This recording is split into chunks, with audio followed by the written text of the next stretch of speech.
Bunso Migs Malino at ang babaeng minamahal niya ngayon, maswerteng babae ating kilalanin.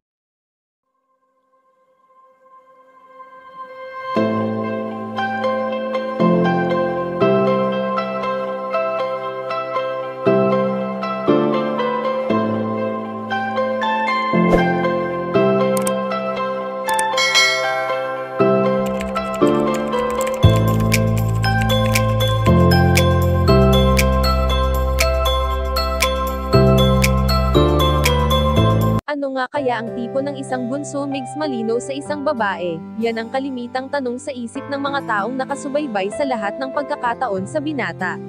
Alam naman natin kung ano o paano magmahal si Bunso Migs Malino, solid ito at talaga namang kahanga-hanga sa lahat, sa naging pagsasama noon nina Bunso Migs Malino at ng namayapang komedyanteng si Cutie Mahal ay talaga namang kiligang ibinahagi nila sa atin, na kahit ang mga supporters nila ay hindi sukat akalain na sa isang iglap lamang ay mawawala ang tambalang binuo ng dalawa na tinatawag nilang Momigs.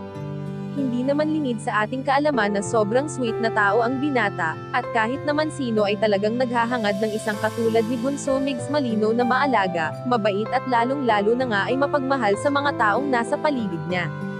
Sa ngayon ngang hindi na muling makakasama pa ng binata ang kanyang minamahal na katambal, ay ayon sa aming impormasyon na nakalap na lantaran ng ipinapakita ni Bunso Migs Malino ang babaeng minamahal niya ngayon at ito ay ang kanyang kapatid na si Nene, na sa lahat ng pagkakataon ay hindi siya iniwan nito, na para bang pinupunan ni Nene ang pangungulila ng kanyang Kuya Mig sa kanilang prinsesa na si Cutie Mahal, na minahal rin nilang buong pamilya at hindi na tinuring na iba pa sa kanila.